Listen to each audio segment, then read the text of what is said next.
9 de diciembre del 2005. El sol salió hace ya varias horas. Es el segundo día de mi pesadilla.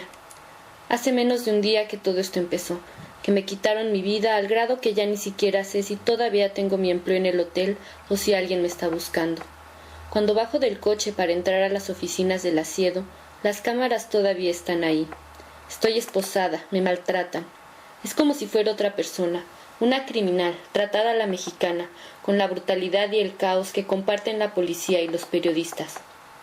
Estamos en el corazón de la Ciudad de México, donde, como todas las mañanas, la relativa calma de la noche se esfuma de repente por los sonidos de los claxones, los gritos y las estridentes sirenas. Es una ciudad de locuras y colores, donde me sentí a gusto enseguida, porque aquí hay una libertad que te hace creer que todo es posible, que uno puede tener un lugar con poco trabajo. Mientras bajamos del coche de la AFI para entrar al enorme edificio del asiedo, miro a la gente que, apresurada, se dirige hacia su trabajo o se ocupa de sus quehaceres cotidianos, sin ni siquiera notar lo que está pasando, sin ni siquiera voltear. Si supieran cuánto quisiera estar en su lugar, hasta de los que se dirigen a una junta tediosa, que tienen una reunión desagradable o que tienen miedo de que sus jefes les griten. Me duelen los pies, estoy cansada, tengo frío y sobre todo tengo miedo. Por lo menos no me van a matar. Ahora hay gente y me doy cuenta de que eso me tranquiliza un poco. La idea de que pudiesen haber hecho conmigo lo que quisieran y que sin duda nadie se hubiera enterado no me abandonó en toda la noche. Y, sin querer admitirlo, pensé en lo peor. Es como si hubiera luchado por enterrar esa idea terrorífica y que resurgía ahora que estoy más tranquila. No me van a matar. Nunca me sentí tan lejos de mi hogar, ni cuando comprendí que todo se había arruinado con Sebastián, ni con el arquitecto loco que tiraba a la cabeza de sus empleados todo lo que tenía cerca. Siempre creí en mí, siempre supe que tenía mi lugar en México. Pero ahora todo se me escapa. Quisiera volver a mi casa. Estoy esposada, me empujan, se burlan de mí. Siento que no valgo nada para los que están aquí. La puerta de una oficina oscura se cierra. Estoy con 3 policías que me sentaron brutalmente en una silla de metal. Y empieza de nuevo. Me hacen una vez más las mismas preguntas, siempre para saber lo que estaba haciendo ahí, por qué habíamos secuestrado a las personas, cuánto nos pagaban, quiénes son nuestros cómplices y dónde están. Ya no puedo más.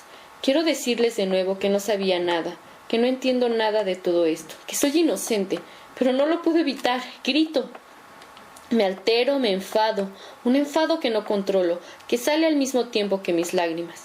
Y quiero levantarme de la silla, pero unas manos firmes me sostienen y me mantienen sentada. Pierdo la voz. Estoy tan desconcertada que no puedo seguir. Les provoco risa, se ríen y se burlan. Me doy cuenta que para ellos soy culpable y que van a esperar todo el tiempo necesario para que les diga lo que quieren oír. Ya no son los policías de la camioneta o los del coche que me hablaban suavemente. Me doy cuenta de que son hombres más importantes. Hablan con más seguridad, con arrogancia, mirándome a los ojos para hacerme entender que ellos mandan, que yo no soy nada en esta habitación lúgubre. Y cuando llegan otros 3 tipos para reemplazarlos una hora más tarde, es lo mismo. Me hablan como a una delincuente, y eso me paraliza. Entonces, al parecer, te gusta el café. Al parecer, te gustan los gatos. No sé de dónde sacan eso, pero el tono que están usando no me gusta nada. Quieren hacerme comprender algo, pero no estoy en condiciones. Solo sé que me siento muy pequeña, perdida en medio de un sistema policial que no tiene buena reputación y que puede aplastarme a su antojo sin que yo pueda hacer nada. Y ya nadie muestra la mínima voluntad de querer ayudarme o al menos de ser amable. ¿Sabes? Puedes hablar. Israel lo confesó todo. Dijo que estabas con él, que él secuestró a esas personas y a otras y que tú lo ayudabas. Sabemos que eres culpable y él no los confirma. No puedo creerlo. Es más, no lo creo. ¿Por qué inventaría Israel todo eso? ¿Por qué contar cosas así? Porque lo golpearon, obviamente. Lo vi en un muy mal estado. Sin embargo, no dudó ni un segundo. No les pudo haber dicho a esos tipos que secuestré a esa gente. No tiene sentido. Sin duda, para dejarme darle vueltas a todo eso, me dejarán solo un momento. Pero si creen que puedo pensar, se equivocan. Me siento desarticulada, completamente abrumada por esta historia que me supera. y solo intuyo que todo esto se está volviendo más grave, que, a ojos de la policía más poderosa del país, soy una criminal y que sin duda pasaré momentos muy duros. Terminarán por darse cuenta de su error, de eso no tengo duda, pero mientras tanto, ¿qué pasará conmigo? Empiezo a hacerme una idea de lo que vendrá. Para empezar, en todos los pisos donde estuve me hicieron pasar de un cubo a otro, especies de celdas con paredes metálicas, frías, sucias, inquietantes. Llega un médico. Pienso que es un médico porque lleva puesta una bata blanca. No se presenta, no me explica lo que me va a hacer, pero me da órdenes. Desvístete, date vuelta, vístete. Y ahora son jóvenes los que vienen. No sé qué hacen aquí. Parecen estudiantes, pero ¿por qué pueden hacerme tantas preguntas sobre lo que hago, con quién vivo, cómo era mi vida? Son arrogantes, no entiendo, y de todas maneras tengo la impresión de que no me escuchan. Solo están allí para gritarme. Sigo sin comprender. Creo que ya es tarde. El hombre fuerte de bigotes que me había golpeado en el rancho está de vuelta. Es él quien me da más miedo. Sin embargo, esta vez está muy calmado, sentado en el escritorio, esbozando una pequeña sonrisa. Parece estar contento por lo que está pasando, y siento que no es nada bueno para mí. Me pregunto si conozco a Eduardo Margolis. ¿Qué debo contestarle? Claro que lo conozco, pero tiene tal reputación que no sé si debo decir que lo conozco. Una vez más, no tengo mucho tiempo para contestar. Los tres se ríen, se dicen cosas que no escucho y de repente se vuelven agresivos. Te va a chingar Margolis. Siento nuevamente un malestar, como la noche anterior, quizás, cuando tenía miedo de morir. Pienso en lo que me había contado Sebastián sobre las amenazas de muerte contra él y sus 2 hijos, cuando se peleó definitivamente con su antiguo socio. Me acuerdo que Sebastián lo había tomado muy en serio, había tenido mucho miedo. En la mesa, frente a mí, uno de los hombres mira tarjetas de presentación de cuando trabajaba para Sebastián. Llevan mi nombre, claro, y el logo de la empresa de material médico que tenía mi hermano con Eduardo Margolis. En esos tiempos, Sebastián no desconfiaba. El otro había puesto dinero, y parecía que los dos creían en su negocio. Pero conforme Sebastián fue conociendo a Margolis, se fue asustando. La imagen que se fue haciendo de ese tipo de mirada sombría rápidamente se fue deteriorando. Tenía relaciones ambiguas con la policía y no lo ocultaba. Un aire de corrupción flotaba en medio de todo eso y de sus otras actividades, de las cuales hablaba cada vez más abiertamente. Protección de personalidades, blindaje de coches y también un negocio que se dedicaba justamente a la resolución de secuestros. Decía que trabajaba con la policía, pero eso aquí no significa mucho. En México todo el mundo sabe que hay policías que son cómplices de las pandillas para el tráfico de drogas o los secuestros. Ni siquiera nos sorprendimos cuando nos contaron que ellos mismos secuestran para hacer funcionar sus negocios. Ahí fue cuando Sebastián se asustó. Margolis se reía, sin que supiéramos si era por lo increíble de la mentira o porque sentía que no lo podían tocar. Lo rodeaban muchas personas con facha de maleantes y eso le daba un aire de omnipotencia que él alimentaba de vez en cuando, jactándose de tener los favores de hombres de poder. Cuando Sebastián quiso retirarse del negocio, todo se vino abajo. Margolis nunca quiso pagarle las acciones que le quería ceder. Al contrario, presionó a mi hermano para que firmara sin ninguna remuneración.